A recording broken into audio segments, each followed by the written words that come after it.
என்ன வேணும் உனக்கு? நீதான் ஓணும் கல்யாணம் பண்ணிக்கிறியா? ஆகாயம் தீ பிடிச்சா நிலா தூங்குமா? விண்வெளி நாயகா.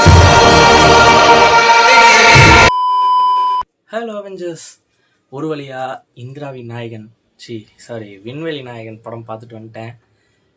சொல்றதுக்கு ஒண்ணுமே இல்லை. அது ஒண்ணும் இல்ல, கீழே போட்டுரு. இது ஆக்சுவலி ஒரு 1000 crore பொட்டன்ஷியல் இருந்த ஃபிலிம் ஆக்சுவலி.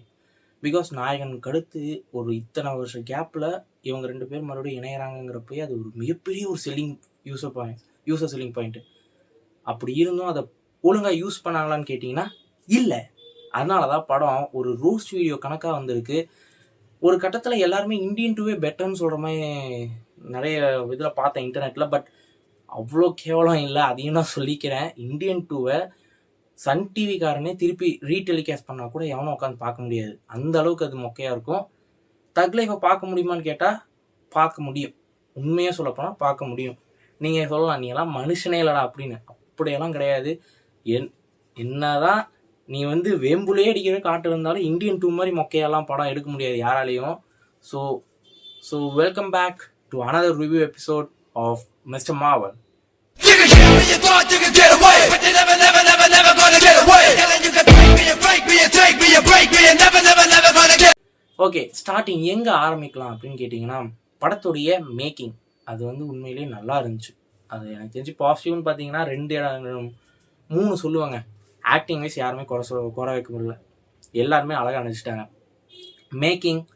மேக்கிங் இந்த சென்ஸ் சினிமாட்டோகிராஃபியாக இருக்கட்டும், கலர் கிரேடிங், அந்த மாதிரி போஸ்ட் ப்ரொடக்ஷன் ஒர்க்ஸாக இருக்கட்டும், எல்லாமே நல்லா இருந்தது. அதை நம்ம பாராட்டி ஆகணும்.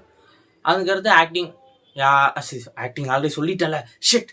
ஏஆர் ரஹ்மான் சாருடைய பிஜிஎம் மியூசிக், சில இடத்துல அவரும் ஒரு மாதிரி இந்த சீனுக்கு இவ்வளோ போடும்பா அப்படின்னு சொல்லி அப்படி போட்ட மாதிரி இருக்குது. பட் எனிவேஸ் பாட்டு எல்லாமே நல்லா இருந்துச்சு. நமக்கு நல்ல ஆல்பம் தான். இந்த வருஷத்துலேயே ஒன் ஆஃப் த பெஸ்ட் ஆல்பமில் இதுவும் வரும், தக் லைஃப். அதையும் நம்ம சொல்லிக்கணும். சாங் பிளேஸ்மெண்ட் ஒரு மாதிரி எனக்கு வியர்டாக ஃபீல் ஆச்சு. இந்த விண்வெளி நாயகன் சாங் பிளேஸ்மெண்ட்டு ஒரு ஃபைட் சீனில் வச்சு இது பண்ணியிருந்தா கூட நல்லா இருந்திருக்கும். இது என்ட்ரடிஸ்க்கு பாட்டு போடுறாங்க, என்ன எனக்கு புரியலைங்க.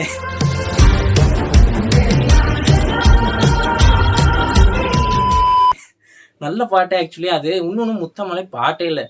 தி தான்டா பெட்ரு, இல்லை சின்மை தான் பெட்டர்னப்ப நோ ஒன் இஸ் பெட்டர். நான் பாட்டே போட மாட்டேன் போங்கடான்னு மணி தாத்தா சொதப்பிட்டு செஞ்சிட்டாரு. வாசியம் மறந்துட்டாங்க. டிஏஜிங் நல்லா இருந்துச்சுங்க. டிஏஜிங் அருமையாக இருந்தது. அந்த ஃப்ளாஷ்பேக் அது சூப்பராக இருந்துச்சு.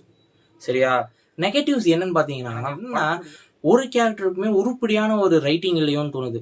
இப்போ இந்த எலைட் யூடியூபர்ஸ்லாம் இருக்காங்க, அவங்கெல்லாம் மணி சார் இப்படி எடுத்திருக்காரு, இது இப்படி இது அப்படி அப்படின்னு சொல்லி டீ கோட்லாம் பண்ணுவாங்க. இந்த நேமுக்கு கூட யாராவது சொன்னாங்க, சந்திரா மூன், அமரன்னா சன், ஓகே அண்ணன் தங்கை அப்படின்னு சொல்லி அந்த மாதிரிலாம் நிறைய பேர் டீகோட் பண்ணாங்க. 1000 டீகோட் பண்ணாலும் படம் நல்லா இருந்தால் மட்டும்தான் ஆடியன்ஸ் நல்லா இருக்கே அப்படிங்குவாங்க, இல்லைனா சீப்பு அப்படிங்குவாங்க. அதுதான் உண்மை. ஸோ அவ்வளோ இதாவது இந்த நேம் வைக்கிறதுக்கெல்லாம் மெனக்கெட்டவங்க அந்த கேரக்டர் ரைட்டிங் மெனக்கெட்டு இருந்தா இந்த படத்தை யாரும் இவ்வளோ கேவலமாக சொல்லியிருக்க மாட்டாங்க. அதான் ஆக்டிங் நல்லா இருக்குது, பட் ஆனால் அந்த கேரக்டருக்கான ரைட்டிங், அந்த டெப்த்து பெருசாக ஆடியன்ஸோட எங்கேயுமே கனெக்ட் பண்ணல. இப்போ நாயகன் படம் எடுத்துக்கிட்டிங்கன்னா, ஏன் இன்னைக்கு வரைக்கும் மாஸ்டர் பீஸாக சொல்கிறோமோ, அது ஒரு ரிலேட்டபிள் இந்த சென்ஸ், நாட் ரிலேட்டபிள், ஐ மீன் ஒரு ஃபயர் கூஸ் பம்ஸோடு இருந்த ஒரு எங்கேஜிங்கான ஒரு ஸ்க்ரீன் பிளேவாக இருக்கட்டும், அதெல்லாம் பக்காவாக இருந்தது. டைலாக்ஸ் கொண்டு எல்லாருக்குமே ரிமெம்பர் பண்ணுற மாதிரி இருந்தது. இதில் ரிமெம்பர் பண்ணக்கூடியன்னு சொல்கிறதுக்கு ஒன்றுமே இல்லை. உண்மையை சொல்லணும்னா ஒன்றுமே இல்லை. அதுதான் இந்த படத்துடைய மிகப்பெரிய நெகட்டிவ் நான் கருதுகிறேன். Dialogues at the same time Mani sir படத்தில் பெருசாக டைலாக்ஸ் கான்வர்சேஷன்ஸ்லாம் அதிகமாக இருக்காது, இருக்கும். பட் ஆனால் அது ஒரு கொஞ்ச நேரம், அவ்வளோதான், 2 minutes இனஃப், அவ்வளோதாங்கிற மாதிரி தான் பெருசாக லென்த்தி கான்வர்சேஷன்ஸ் 2 minutes தான் இருக்குமே. ஆனால் இந்த படத்தில் பேசுகிறாங்க பேசிக்கினே இருக்காங்க. ஐ மீன் why should it happen like this? அந்த மாதிரி எனக்கு எதுவுமே புரியல. எல்லா இடத்துலையும் எனக்கு என்னமோ கமல் சார் தான் இதை வேலையை புகுந்து வேலை பார்த்துருக்காருன்னு தோணுது. ஏன்னா அவர் தான் எப்போவுமே பேசுவார், ஜவாட்டாக இருப்பார். அவர் தான் இந்த வேலையை பார்த்துருவாங்க எனக்கு தோணுது. அதே மாதிரி கேரக்டர், நான் எக்ஸாம்பிளுக்கு சொன்னேன், இந்த கேரக்டர்லேயே நான் இன்னும் கொஞ்சம் இது பண்ண நினைக்கிறேன். இப்போ ரங்கராய சக்திவேல் நாயக்கர், இவர் ஒரு கேங்ஸ்டருங்கிறாங்க. சரி, இந்த கேங்ஸ்டர் என்ன வேலை பார்க்குறான்னு கேட்டிங்கன்னா தெரியாது. அது மணித்தாத்தாவுக்கும் தெரியாது. அதுதான் உண்மையான விஷயம். தொழில் கேங்ஸ்டருங்கிறாங்க. சரி, சோத்துக்கு என்ன பண்ணுறீங்க தெரியாது. எப்படி சம்பளம் கொடுப்பீங்க உங்க அடியாளுங்களுக்கு தெரியாது. எதுக்கு அடுத்தவங்களை கொல்றீங்க தெரியாது. என்னதான் உன் பர்பஸ்? ஒரு மண்ணாங்கட்டியும் கிடையாது, போடா வேலையை பாட்டு அப்படின்னு தான் சொல்லுவாங்க போல. அந்த அளவுக்கு தான் அந்த கேரக்டருக்கான ரைட்டிங் இருந்துச்சு. ஒரு ஹீரோட கேரக்டர் இங்கே ஃபாலோ ஆகிறப்ப, ரைட்டிங்லேயே ஃபாலோ ஆகிறப்ப படம் எப்படி ஓடும்? அட் த சேம் டைம் இன்னும் அந்த அமரங்கிற கேரக்டர் நிறைய பேர் இந்த கோட் படம் வந்தப்ப அந்த என்னடா இதெல்லாம் ஒரு இதாடா மேனிப்புலேஷனாடா, இதுக்கே அந்த குட்டி பையன் மேனிப்புலேட் ஆயிட்டானாடா அப்படிங்கிற மாதிரி நிறைய பேர் ட்ரோல் பண்ணுவோம்ல இந்த ஜீவன் கேரக்டர். இது அதை விட மொக்கையா இருக்கு இந்த மேனிப்புலேஷன். உங்க அப்பாவை வந்தாண்டா கொண்டா அப்படின்னாலே அப்படியா சரி நான் குத்திடுறேன் ஓ அப்படிங்கிற மாதிரி லைக் திங்க் பண்ண மாட்டானாங்க. என்னங்க கேரக்டர் ரைட்டிங் இதெல்லாம். இப்போ த்ரிஷா கேரக்டரையும் ரொம்ப பேஷ் பண்ணுறானுங்க. ஆக்சுவலி அந்த கேரக்டரை பற்றி நான் எதுவும் சொல்கிறதுக்கு ஒன்றும் இல்லை. ஏன்னா நம்ம சினிமா இண்டஸ்ட்ரியில் அந்த கேரக்டர்ஸ் நடித்தவங்க நிறைய பேர் இருக்காங்க. ஈவன் நாயகன் படத்துலேயே என்னது ஹீரோயினே அப்படிதாங்கிறப்ப அதை நம்ம எதுவும் இது இல்லை. பட் ஆனால் அந்த கேரக்டர் இந்த படத்துக்கு தேவையா அப்படிங்கிறது பார்த்தா கிடையவே கிடையாது. சுத்தமாக அந்த கேரக்டர் இல்லைனாலும் படம் நார்மலாக தான் போகும், இருந்தாலும் கதை நார்மலாக தான் போகும். அட்லீஸ்ட் அந்த கேரக்டர் நீங்கள் எடுத்திருந்தா கூட ஒரு 30 மினிட்ஸ் ஆர் 45 மினிட்ஸ் சீன்ஸ் கரெக்டாக இருக்கும். ஏன்னா தேவையில்லாத ஒரு சீன்ஸோன்னு எனக்கு ஃபீல் ஆகுது. அது யார் கேட்டா? இப்போ இவனுடைய கள்ளக்காதல் கதையெல்லாம் எவன் வந்து கேட்டான்? கேங்ஸ்டர்னா ரத்தம், அவன் ஏன் கேங்ஸ்டர் ஆனாங்கிற ஒரு பர்பஸ், அவன் இப்போ என்ன பிரச்சனை அவனை சுற்றி நடந்துட்டு இருக்குதுங்கிறது அதெல்லாம் பற்றி கவர் பண்ணுறது விட்டு madam I am your only Adam அப்படிங்கிறது லைக் டம்ங்க. எனக்கு புரியலங்க. என்ன ஏன் மணிதாத்தா இப்படி பண்ணுறாருன்னு சத்தியமாக தெரில. இல்லை கமல் சார் தான் வேணும்னே கேட்டாரானோன்னு தெரில. அதில் நான் எதுவும் சொல்ல, நான் கமல் சார் ஃபேன் தான். ஈவன் நான் ட்ரெய்லர் வந்தப்போ கூட என் ஃப்ரெண்ட் சொன்னான் படம் ஓடாதரா அப்படின்னு. டே இருங்கடா, ட்ரெய்லர் நல்லா இருக்கும்டா. ட்ரெய்லரில் சிசிவி மாதிரியே ட்ரை பண்ணியிருக்காரு. பட் ஆனால் படம் அங்கே போய் பார்த்தீங்கன்னா வேற கதையாக இருக்கும்னு நான் முட்டைலாம் கொடுத்தேன். போய் எங்கேயாச்சும் முட்டை வேண்டியது தான், என்ன பண்ணுறது, தலையெழுத்து. இது நல்லா இருந்துச்சு எனக்கு, அந்த ஜிங்குச்சா சாங் அது நல்லா இருந்துச்சு. சில டைலாக்ஸே எனக்கு ஒரு மாதிரி வியர்டாக ஃபீல் ஆச்சுங்க. இப்போ வந்து என்னன்னா கதைப்படி என்னன்னா தங்கச்சியில் தொலைச்சிருவாப்புல சின்ன வயசுல சிம்பு அவருக்கு வந்து ப்ராமிஸ் பண்ணுறாரு. கமல் வந்து ப்ராமிஸ் பண்ண உன் தங்கச்சியை நான் காப்பாற்றுவேன் அப்படின்னு கண்டுபிடிச்சி கொடுப்பேன் அப்படின்னு கொடுக்குறாரு. இந்த ஒரு ஒன்லைனே எனக்கு தெரிஞ்சு பெட்ரு. இது நல்ல ஒன்லைன் தான், புதுசுன்னு கடை சொல்லலை. பட் ஆனால் இது ஒரு நல்ல ஒன்லைன். இதை வச்சு நல்லாவே கன்வே பண்ணியிருக்கலாம். பட் ஆனால் பெருசாக கன்வே பண்ணல. அதாவது இவர் சந்திராவை தேட போய் இந்திராவை பிடிக்கிறாரு. அதாவது இது படத்துலேயே ஒரு டைலாக் சொல்லுவாங்க. சிம்பு சொல்லுவார் சந்திராவை தேட போய் தால இவர் உன்னை கண்டுபிடிச்சாரு, அப்போ நீ எனக்கு தானே சொந்தம் அப்படின்னு. சந்திரா உனக்கு தங்கச்சிடா. இது என்னடா என்னடா எனக்கு ஒரு மாதிரி அந்த ஒரு மீம் டெம்ப்ளேட் இருக்கும்.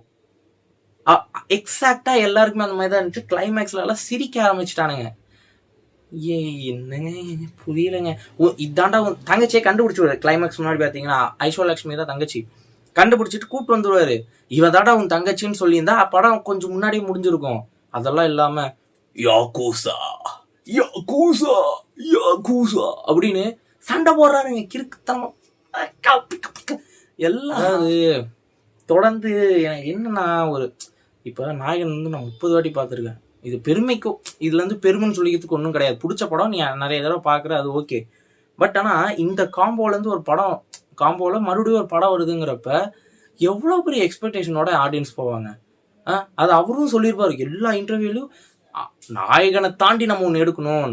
இந்த காலத்து ஜென்ரேஷன் டேரக்டர்ஸ் தான் நாயகன் அளவுக்கு ஒன்று எடுக்க ட்ரை பண்ணணும், நம்ம வந்து நாயகனுக்கும் மேலே எடுக்கணுங்கிற மாதிரிலாம் கமல் சார் சொல்லியிருப்பாரு. அப்படி சொன்னவர் படத்தில் அப்படி ஏதாச்சும் பண்ணியிருக்காங்களா ரெண்டு இதுன்னு கேட்டிங்கன்னா நத்திங் ஓல்ட் ஸ்டோரி. ஆனால் அதுக்குன்னு வாட்சபிளே இல்லைங்க, ரொம்ப கேவலமாக இருக்குங்கலாம் பாதி தேட்டரில் ஓடிடுவாங்க. அப்படிலாம் கிடையாது.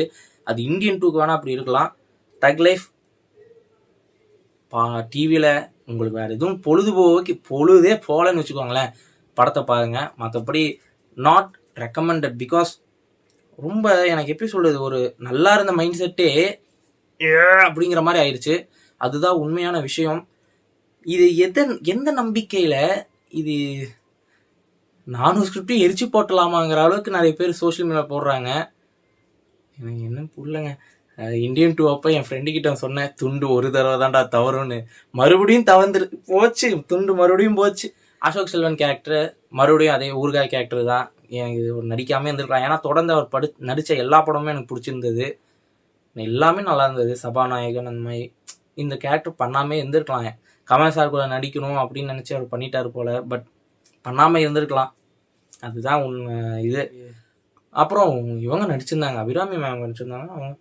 அவங்க ஓகே. அப்புறம் கடைசியில் யாரு நீ அப்படின்னப்ப நான் உன் புதுசம்மா அப்படின்னு நல்லா இல்லை. எனக்கு அது ஒரு மாதிரி எனக்கு பிடிக்கல டு பி ஹானஸ்ட்.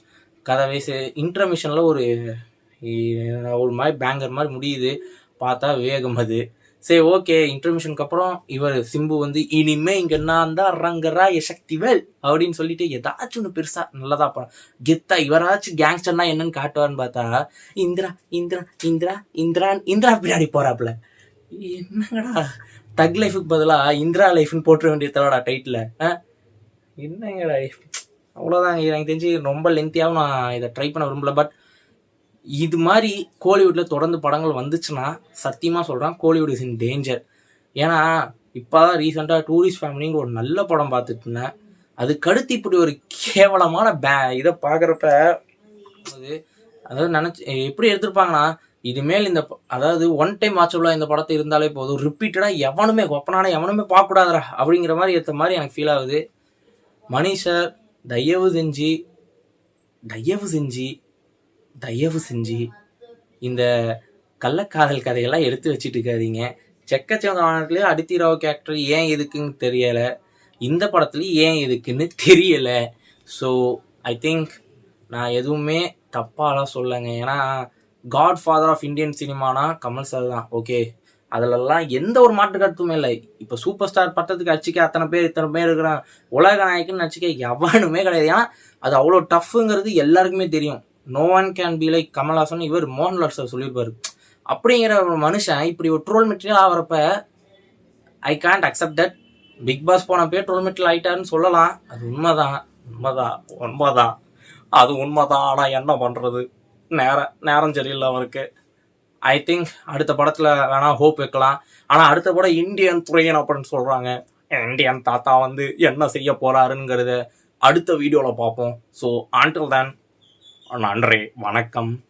விடைபெறுவது உங்களை நான். அஞ்சலி சக்தியை லவ் பண்ணல. எது தெரிஞ்சுக்கிட்டீங்களா? இப்ப புரியுதா? சூப்பர் பெரியப்பா, மேல சொல்லு, மேல சக்தியை தான் கௌதம் லவ் பண்றான். அம்மா